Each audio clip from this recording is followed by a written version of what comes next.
Bonjour à tous et à toutes. Bienvenue parmi nous pour cette deuxième édition de l'émission The Pro I Want to Be. Donc, pour ceux qui ne le savent pas encore, c'est une émission qui a pour but de mettre l'accent sur les différents métiers qui découlent des différentes formations de l'UM6P. Donc, je suis Salma Rifi, étudiante en architecture en deuxième année à la School of Architecture, Planning and Design. Je passe la parole à Atman. Bonjour à toutes et à tous, bienvenue pour ce deuxième numéro de votre émission The Pro I Want to Be. Je me présente, Atman Marrakchi, participant Mahir Center à l'UM6P. Donc aujourd'hui, on a parmi nous professeur Hassan Douane. Bienvenue, merci d'être avec nous.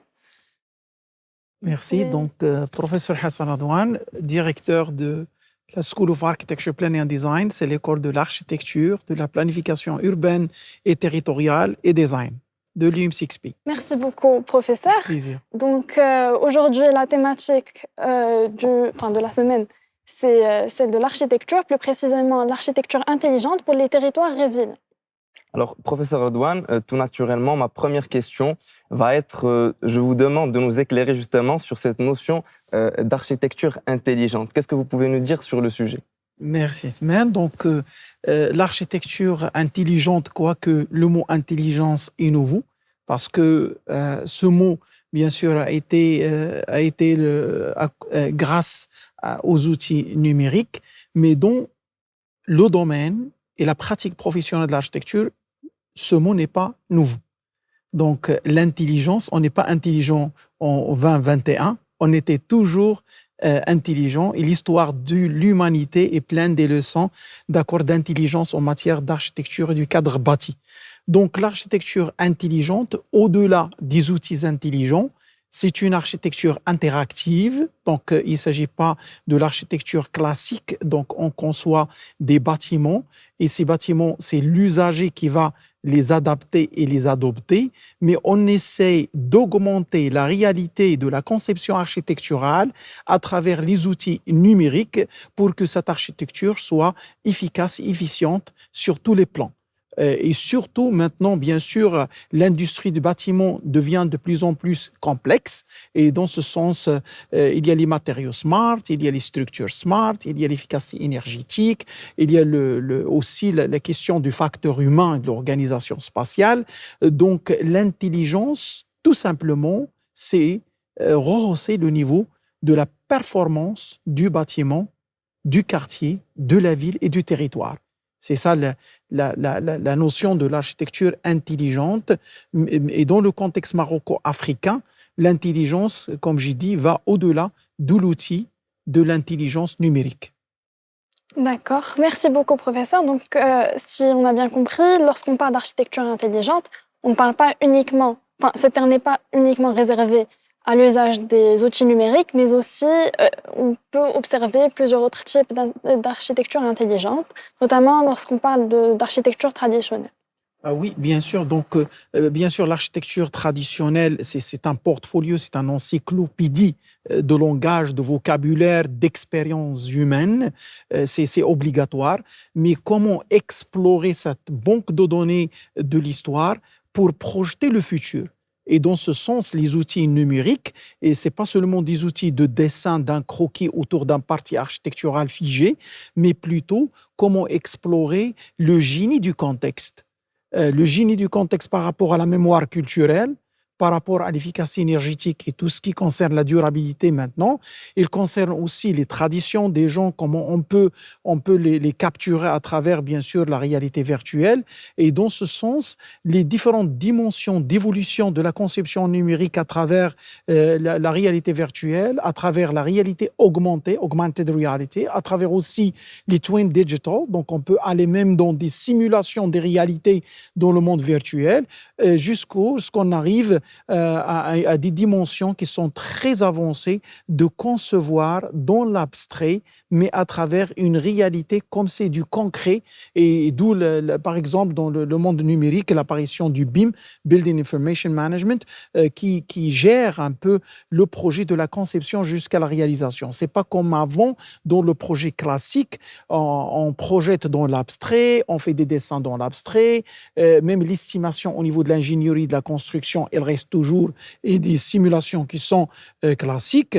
Maintenant, c'est dans le sens, si je peux dire, de la conception intégrée, intelligente du projet architectural pour aller au-delà du numérique, mais d'imaginer, de concevoir et pourquoi pas réaliser dans le virtuel. Et dans ce sens, on peut facilement réduire le nombre d'erreurs. Il ne faut pas oublier que dans le bâtiment, les erreurs, on ne les voit pas. Mais après 10 ans, lorsqu'on fait le post-mortem evaluation, donc l'évaluation après la réalisation en questionnant les usagers, on trouve qu'on a fait beaucoup de problèmes dans l'architecture, le bâtiment, le quartier et la ville. Et cela, c'est la même chose comme au niveau du bâtiment, comme au niveau de la ville. Parce qu'on parle des systèmes complexes, comment les démanteler à travers, bien sûr, des résolutions intelligentes pour arriver à des contextes et des réalités réelles, virtuelles, mais optimisées sur tous les plans. D'accord. Donc justement, aujourd'hui, on a l'occasion de vous avoir parmi nous. Vous êtes un professionnel du métier. J'aimerais savoir comment vous avez perçu justement cette transition de architecture conventionnelle à une architecture, comme on dit aujourd'hui, intelligente. Oui, c'est une question pertinente. Pourquoi? Parce qu'on doit aussi ne pas parler seulement par rapport à la pratique professionnelle, parce que nous sommes dans une université et on a fondé, grâce à une université, une nouvelle école avec une nouvelle philosophie. Et dans le sens, l'UM6P, grâce à l'infrastructure intelligente de l'UM6P, grâce aussi à l'écosystème de l'UM6P où il y a tout un génie industriel et un génie savoir-faire, il y a aussi une révolution sur la question de l'ingénierie pédagogique ou de la pédagogie de l'enseignement de l'architecture. D'où l'importance du numérique pour aller d'une pédagogie conventionnelle à une pédagogie intelligente de l'enseignement de l'architecte. Et dans cette intelligence de la pédagogie, il y a cette question du cursus classique. On doit doter l'étudiant par les éléments artistiques, 3 ans de formation que sur le côté, bien sûr, esthétique, pour que l'étudiant, au 3e année, peut traduire, convertir cette idée de l'abstrait à travers la main, à travers les supports artistiques classiques. Je ne dis pas le contraire. C'est bien d'avoir les outils artistiques. C'est bien d'utiliser la main qui est liée au cerveau dans le sens de la perception et comment concevoir la perception à travers un dessin. Mais maintenant, on a des outils numériques qui vont faciliter pour l'étudiant de l'architecture à concevoir dans la réalité virtuelle, tout en gardant sa capacité artistique et aussi la dimension créativité. Je vais souligner seulement le mot créativité, parce que la créativité, c'est au-delà de la dimension artistique, mais aussi l'élément ingénierie, l'élément technologie, l'élément design, l'élément aussi, la complexité de l'existentiel de l'humain par rapport à tout ce qui est spatial. Et dans ce sens, je pense il y a une transition de la pédagogie classique conventionnelle à une pédagogie intelligente qu'on est en train d'adopter à l'UM6P. Sur la question de l'exercice professionnel, tous mes collègues à l'échelle nationale, que je salue d'ailleurs parce que les architectes marocains sont très bien présentés à l'échelle internationale, vu l'importance du territoire marocain qui est doté d'un patrimoine exceptionnel, d'un paysage naturel aussi comme source d'inspiration. Le Maroc était toujours un laboratoire d'expérimentation dans la production architecturale depuis le protectorat. Donc, dans ce sens, passer de l'architecture conventionnelle, je ne vais pas dire conventionnelle, mais la pratique de la conception conventionnelle et comment explorer le numérique pour augmenter l'expérience de l'architecte, tout en explorant son recul par rapport à sa tradition, sa mémoire culturelle, son environnement. Et cela, je l'ai bien expliqué dans mon livre Architecture and Context Design in the Middle East avec Weil International, donc la maison de publication internationale, où je suis en train de conseiller mes confrères, consoeurs architectes à l'échelle du Maroc, à l'échelle de l'Afrique, d'aller au-delà, d'accord, du pastiche, aller au-delà des solutions fragmentées et aller vers des solutions intégrées grâce à l'outil numérique qui n'est pas seulement dessin comme CAD et AutoCAD, mais plutôt la réalité virtuelle, les 3D Max, toutes les possibilités de simuler les réalités en 3D dans le virtuel. Et au-delà de ça, il y a le VR, donc la réalité virtuelle et la réalité augmentée, qu'on peut même réduire les erreurs dans nos projets qu'on est en train de concevoir. Et dans ce sens, on est très ouvert au monde de la pratique professionnelle. Et l'UM6P, SAPLOS-D, la School of Architecture Planning and Design, il est fait comme plateforme d'échange entre la pédagogie intelligente et l'exercice professionnel. Sans la pratique de nos confrères consoeurs dans le marché professionnel, on ne peut pas retourner vers la pédagogie pour la rectifier. Donc, l'enseignement de l'architecture, il est très complexe, comme la médecine. Donc, il nous faut toujours learning by doing, donc hands-on pedagogy. Et tout cela, c'est un dialogue entre la pratique professionnelle et la pédagogie intelligente pour qu'on soit, ou pour que nos lauréats qui vont avoir le diplôme de cette school de l'UM6P doivent être très performants dans un marché professionnel en mutation. On n'est plus sur le marché professionnel classique. On est sur un nouveau marché professionnel aussi intelligent, par les moyens, par l'intelligence des communautés. On n'est pas dans les communautés des années 60, on est dans une communauté de 2021. Donc, il y a des exigences et il y a des besoins contemporains qu'on doit bien sûr adopter dans notre conception intelligente, soit dans le monde de l'exercice professionnel, soit dans une pédagogie intelligente pour former une nouvelle génération d'architectes capables de décerner les problèmes complexes et chercher des résolutions intelligentes par tous les moyens. D'accord. Donc c'est bien justement que vous ayez abordé le sujet. On comprend que l'architecture est un domaine qui ne cesse de se réinventer. Justement, que pourriez-vous dire aux jeunes étudiants sur ces nouveaux métiers de l'architecture intelligente? Merci. Donc, c'est vrai, on n'est pas sur la formation de l'architecte des années 40, des années 30, qui est le seul concepteur qui va faire tout. L'industrie du bâtiment devient plus en plus très complexe parce que la technologie avance rapidement et on ne peut pas donner le dos à cette technologie. D'où il faut changer le mindset, comment on forme l'architecte et comment on forme aussi, et comment on sensibilise l'architecte dans le marché professionnel, qu'il y a beaucoup de métiers autour de l'architecture et l'architecte doit, s'il ne peut pas bien sûr se spécialiser dans tous ces métiers, il doit être sensibilisé sur ces métiers dans son cursus de formation pour communiquer avec les autres corps de métiers de l'architecture. Je vous donne un exemple. Il y a maintenant la loi de la réglementation autour de tout ce qui est thermique et énergétique. Nous, les architectes, on n'était pas formés pour cela. Et c'est une exigence de la durabilité tout en respectant les ODD, donc les objectifs de développement durable, SDGs, donc Sustainable Development Goals des Nations Unies. Donc, pour nous, la question de durabilité et l'énergie, il devient un métier. D'accord, comment évaluer, comment faire des simulations de la performance thermique et énergétique du bâtiment avant de le concevoir. Deuxième métier, c'est les matériaux smart. Les matériaux smart ou les matériaux intelligents, ces matériaux intelligents, ils ont révolutionné le mode de la conception. Avant, on n'avait que le béton, donc le poteau-poutre. Mais maintenant, avec la révolution des matériaux smart, les systèmes de structure ont été révolutionnés.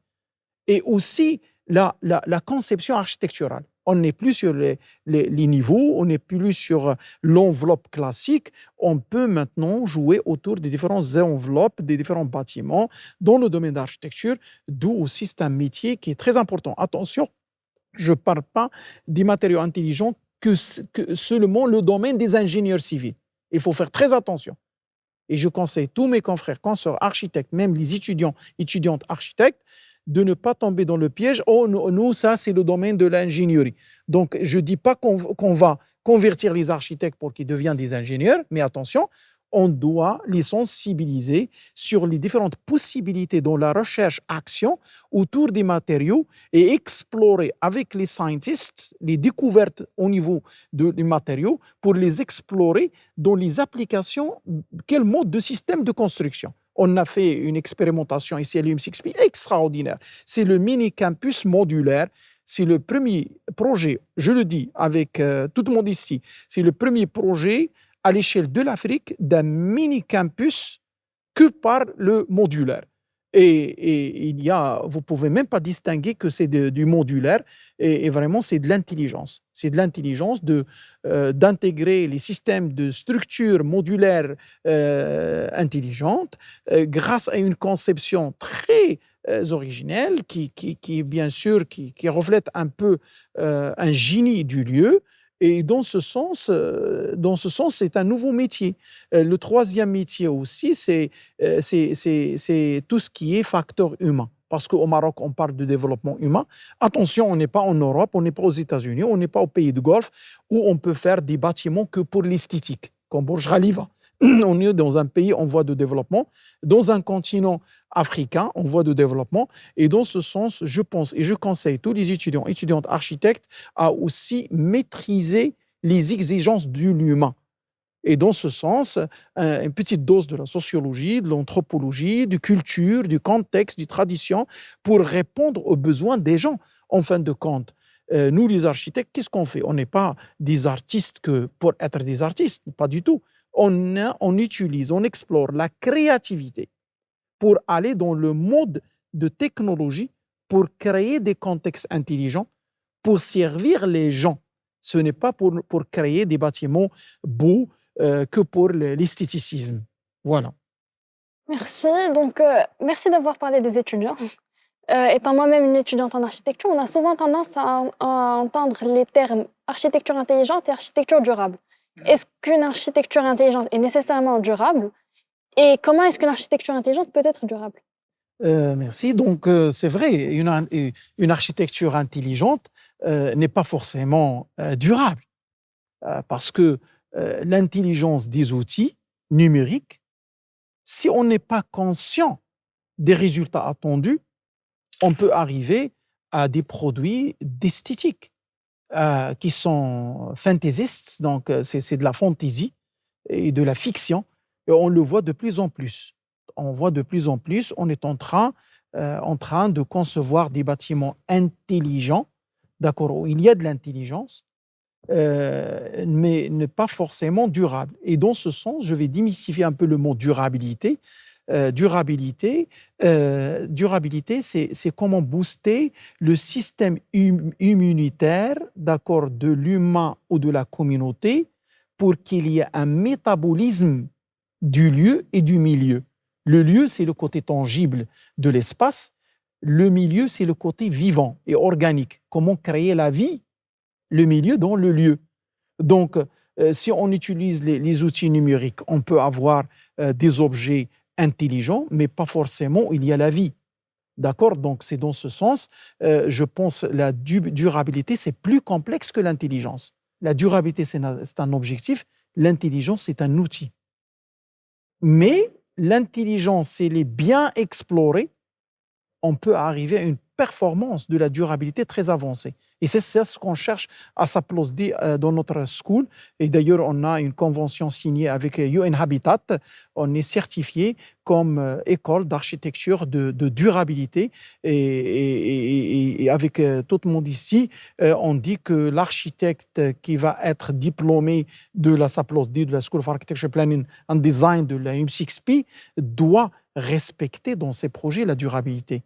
Et dans ce sens, la durabilité, c'est l'efficacité et l'efficience énergétique, la dimension communautaire, la dimension, bien sûr, des matériaux locaux, hygiène et savoir-faire local. Ce n'est pas dans le sens du patrimoine et romanticiser le patrimoine, mais plutôt explorer le patrimoine dans le sens de technologie pour le booster, à projeter notre futur. Les Marocains étaient toujours des génies en matière de construction. On a construit des médinas, on a construit des bâtiments, des kasbahs, des qsours, mais on ne va pas que pleurnicher autour de ce portfolio de réalisation architecturale urbaine territoriale, mais on doit les explorer avec l'outil numérique intelligent pour booster la durabilité et la résilience du futur. Et je pense que c'est ça notre responsabilité. Et je suis fier de nos étudiants de la SAPLOSDI. Déjà, depuis la première année, on ne fait pas comme jusqu'à la troisième année ou la quatrième année, on va introduire les étudiants aux notions de durabilité. Non, pas du tout. Dès la première année, ils sont déjà sensibilisés sur ces questions de la durabilité et l'importance des différentes dimensions de la durabilité. La dimension communautaire, sociale, culturelle, la dimension technologique, et je dis technologie, mais entre parenthèses, techné, c'est le mot grec qui reflète plutôt le génie savoir-faire local, qui est au-delà de la technologie, qui est que le bébé de la science. Parce que la technologie, c'est quoi? C'est un outil de répétition et d'industrialisation. Mais le techné, c'est le savoir-faire et le génie savoir-faire et comment l'explorer dans le sens de vraie intelligence communautaire et vraie intelligence humaine au-delà de tout ce qui est numérique. Et puis, dans la durabilité, la question, bien sûr, de gouvernance, on ne parle pas de la gouvernance classique, mais plutôt de leadership. Notre université, le M6P, elle est autour de l'innovation, de l'entrepreneuriat. Un architecte, par son métier depuis des siècles, il est toujours entrepreneur, il est toujours innovant.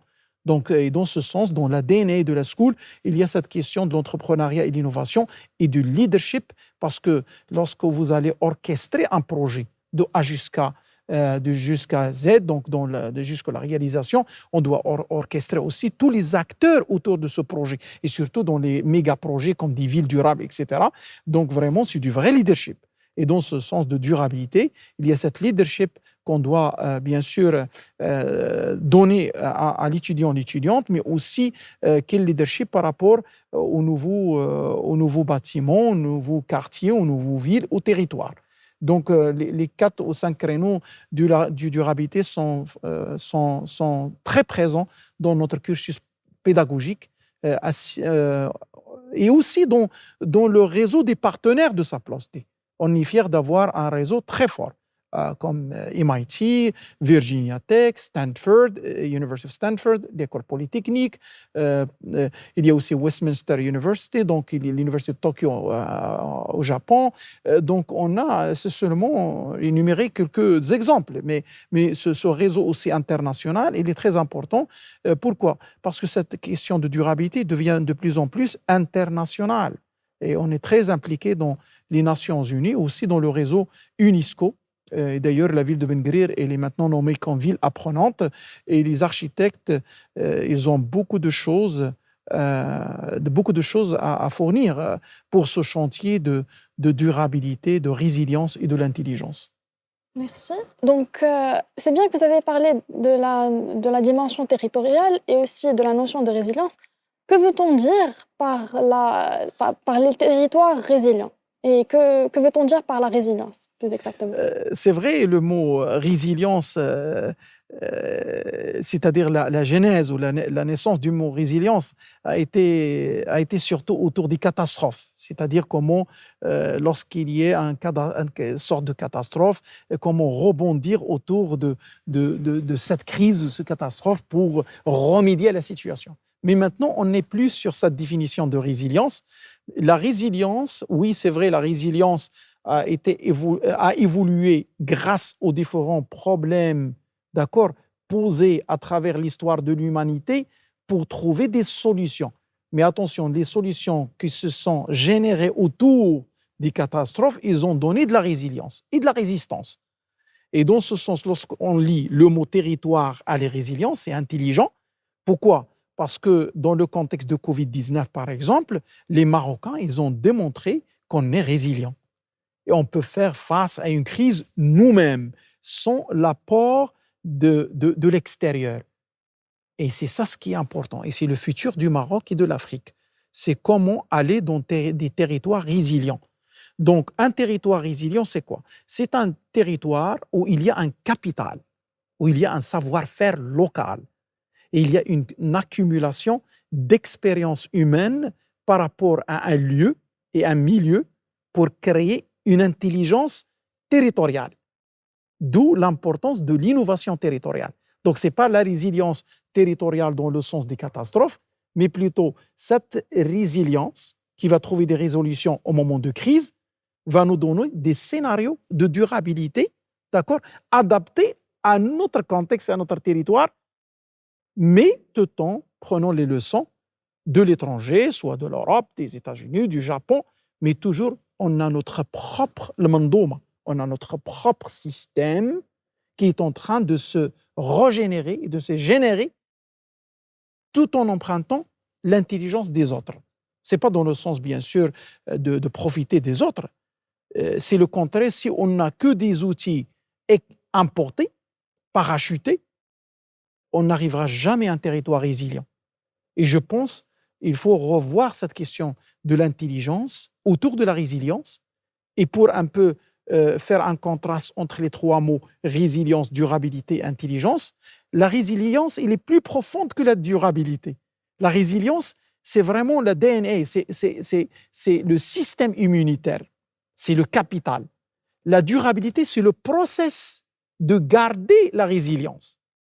Et l'intelligence n'est qu'un outil intelligent pour booster la performance de la durabilité et d'augmenter le niveau de la résilience. Et notre School of Architecture, Planning and Design, l'UM6P, c'est ça son épine dorsale, vraiment.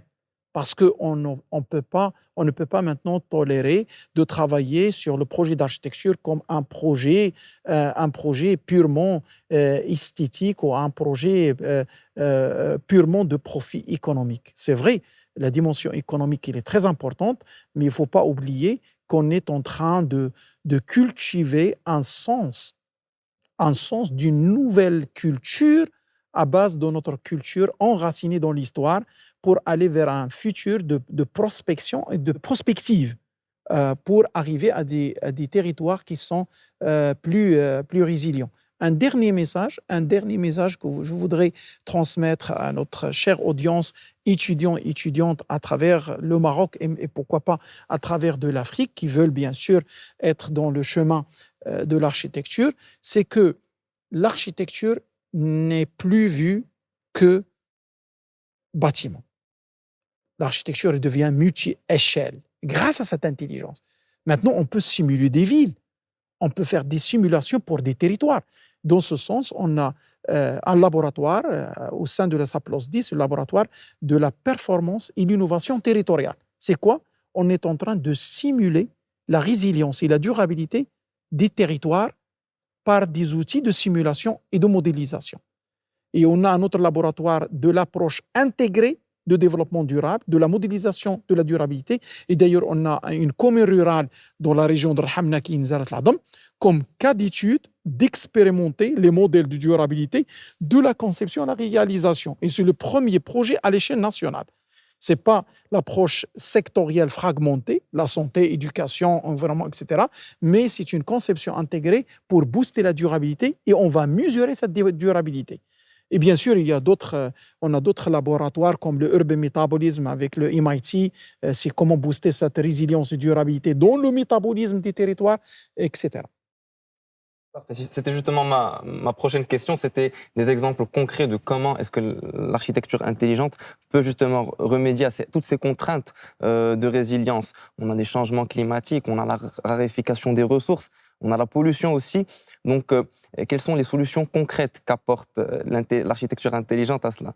C'est donc l'architecture intelligente, bien sûr, on ne va pas l'amplifier, ni donner une dimension plus importante par rapport aux autres disciplines, parce qu'il y a d'autres disciplines qui sont impliquées, on doit être modeste, mais je pense que l'architecture intelligente, ce n'est pas seulement l'intelligence que pour l'intelligence, mais plutôt dans les créneaux de la durabilité. Par exemple, l'optimisation des ressources.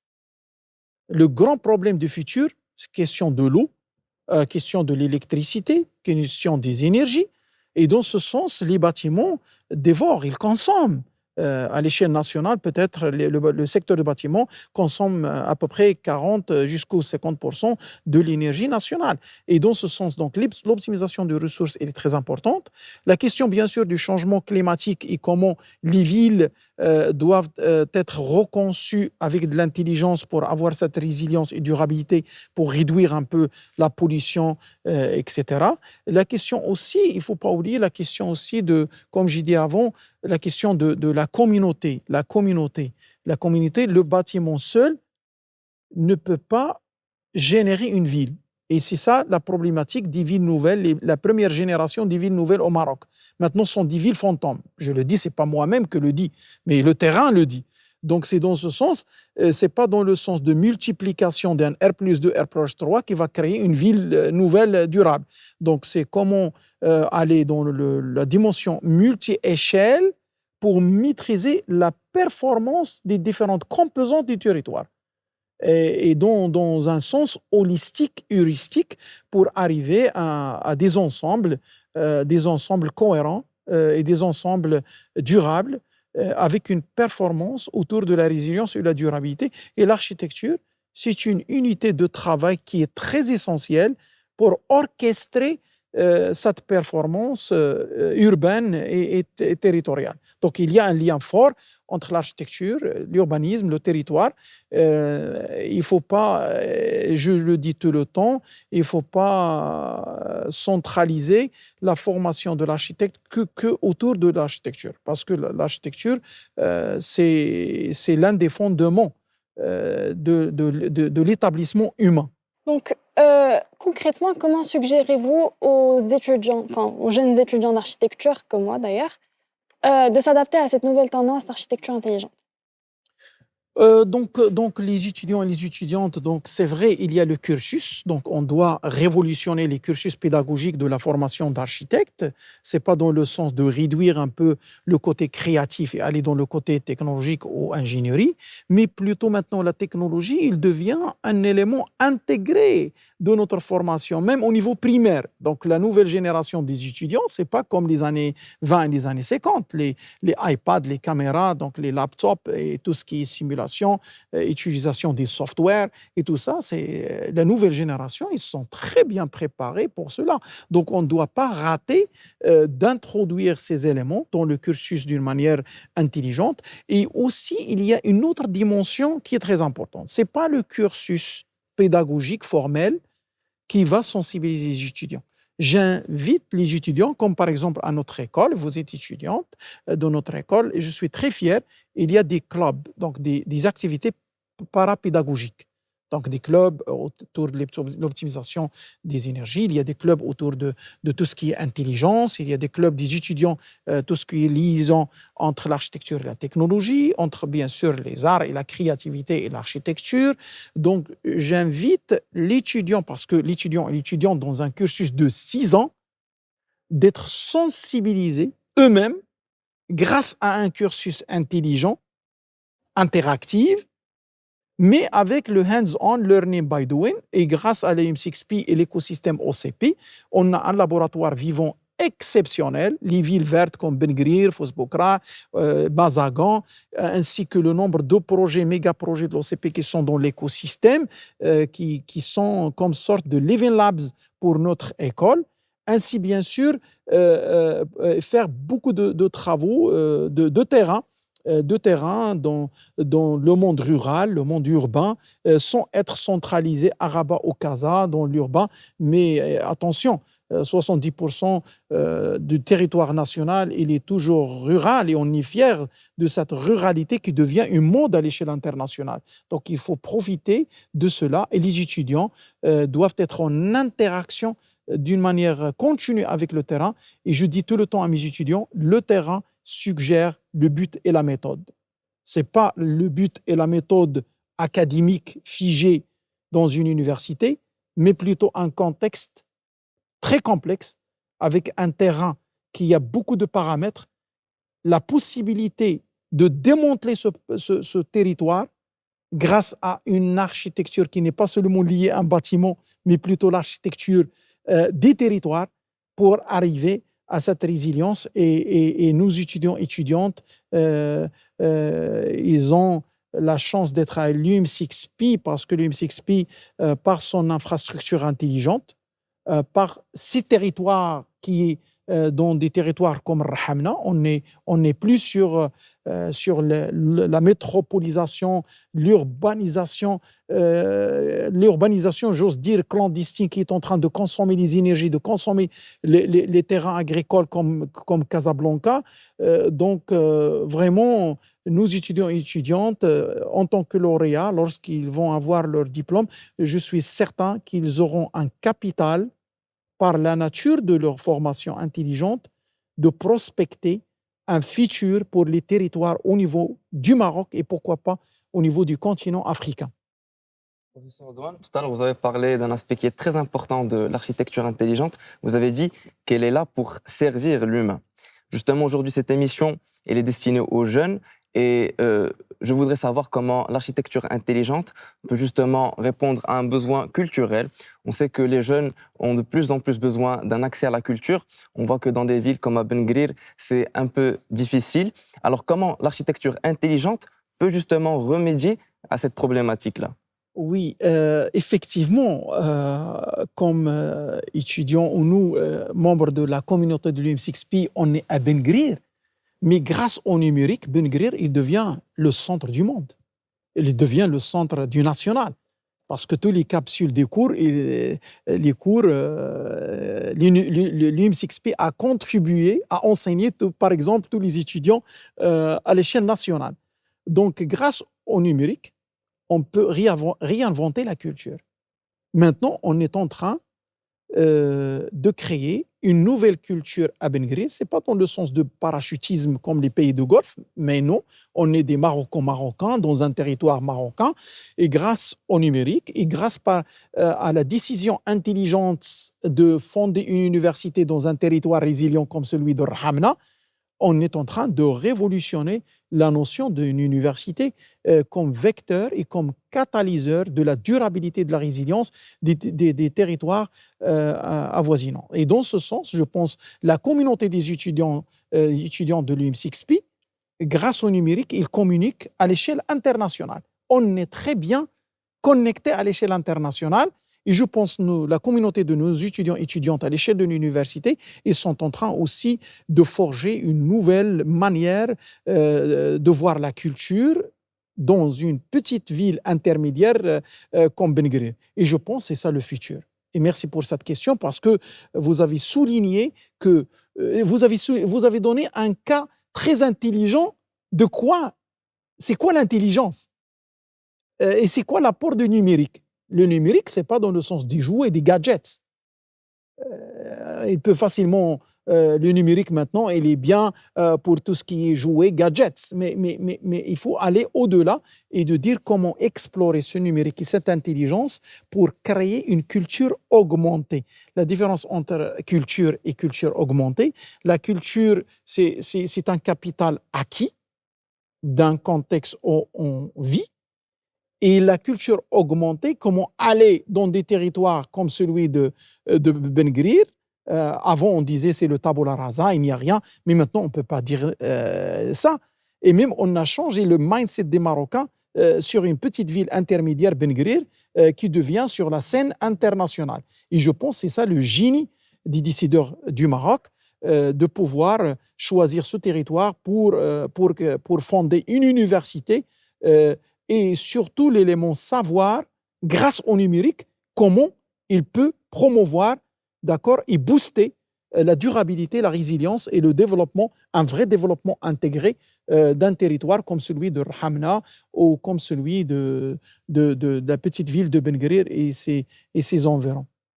Alors, c'est bien que vous avez parlé de futur. On va faire un petit saut dans le futur derrière. Est-ce que vous pensez qu'un jour, l'intelligence artificielle pourra remplacer les architectes et rendre leur travail obsolète? Impossible que l'intelligence artificielle remplace les architectes. Peut-être dans les films sci-fi, donc le science-fiction, dans le sens où on a quitté tous la Terre et on est sur Mars, et puis l'intelligence artificielle qui va dominer d'autres planètes, oui, dans le sens de fiction, oui, mais dans le sens de la réalité, impossible. Parce que l'intelligence artificielle, machine learning, les IoTs et tous ces éléments-là, c'est quoi? C'est une sorte d'émulation, d'imitation d'accord, de l'intelligence humaine. L'intelligence humaine est très complexe, d'accord, est très complexe, et il y a un acquis des siècles et des siècles. Donc, il y a la temporalité que la machine, il ne peut pas remplacer l'humain, même dans 2, 3 siècles. Et dans ce sens, on doit aussi, nous, être intelligents pour orienter l'intelligence artificielle. Comment orienter cette intelligence artificielle pour qu'il soit à notre service, et ce n'est pas le contraire. Donc, si on veut l'orienter dans le sens de destruction, on peut. Et dans ce sens, il faut des résolutions à l'échelle internationale que l'intelligence artificielle doit booster la performance dans le sens de la durabilité et booster le bien-être du facteur humain sans qu'il soit le contraire, de détruire comme l'industrialisation du 19e siècle. Avec l'invention de la machine, on a cru qu'on a facilité les choses, on a bien sûr boosté la rapidité de l'industrialisation, mais on a maintenant réalisé que cette industrialisation a créé beaucoup de problèmes sur la pollution, sur le changement climatique et tout ça. Donc je pense que l'intelligence artificielle, il peut rectifier les erreurs de cette industrialisation et de prospecter un futur qui est plus livable, donc qui est plus créé autour d'une vie saine, normale. Et bien sûr, l'intelligence artificielle peut servir à beaucoup dans le cadre de Covid-19, comment on a pu accéder aux différentes communautés à l'échelle internationale, même dans les régions les plus loin, donc grâce à cette intelligence artificielle. Donc je crois que c'est notre décision d'orienter cette intelligence artificielle dans le monde de l'architecture, des territoires, et pourquoi pas la santé, l'éducation. Et je pense que les nouvelles générations ont de la chance d'avoir ces outils pour accélérer leur processus d'apprentissage qui devient de plus en plus facilité par ces moyens numériques. Professeur, une dernière question. Quel conseil donneriez-vous aux jeunes qui souhaitent justement se lancer dans le domaine de l'architecture?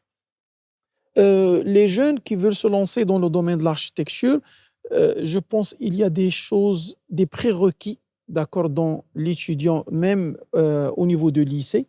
Et dans ce sens, je souhaite que les cursus pédagogiques au collège, au lycée, de ne pas être figés, et ce n'est pas ma critique, c'est une critique un peu générale, dans la question de seulement mémoriser ou dans le sens d'apprentissage des acquis qui sont statiques. Les étudiants retenus dans notre école, par exemple, on trouve qu'ils ont des difficultés sur la question de la créativité et de l'innovation. Donc, j'invite les étudiants, avant bien sûr le baccalauréat, d'explorer des pistes des soft skills.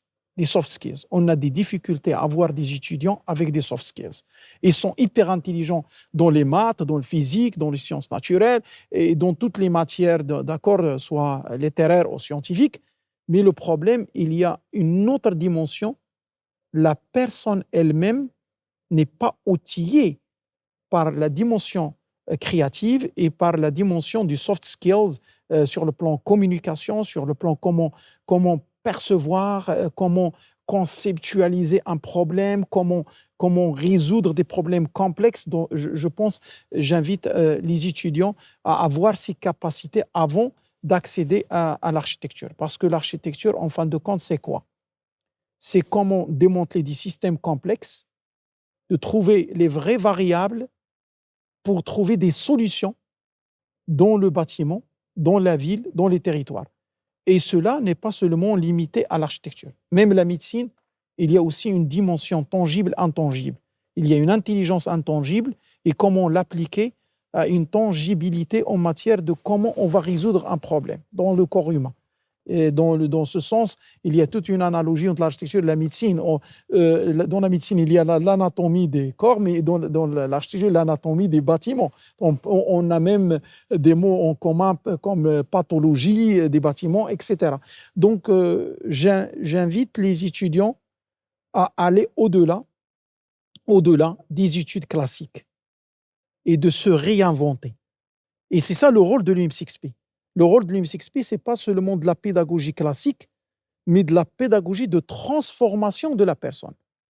L'étudiant et l'étudiante, s'ils passent par l'UM6P, on doit garantir qu'ils vont se transformer dans le sens de l'innovation, l'entrepreneuriat, l'impact mesurable, d'accord, pour qu'ils soient plus performants, plus efficaces dans un marché professionnel en mutation rapide. Et si on ne le fait pas, on sera très en retard par rapport à l'international et aux standards internationaux. Voilà. Merci beaucoup, professeur. Donc, est-ce que vous avez un dernier mot avant de clôturer?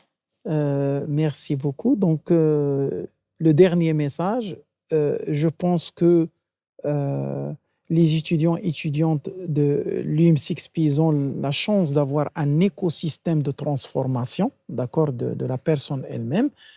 Et je pense l'étudiant, l'étudiante doivent être créatifs, d'accord, très créatifs. Donc la créativité, la critique, mais la critique constructive, c'est comment ne pas seulement accepter une évidence, mais d'argumenter autour de cette évidence pour aller dans la construction à travers de la vraie critique, d'accord, et aussi aller dans le sens de être dynamique et créer l'opportunité au lieu d'être tout le temps sujet.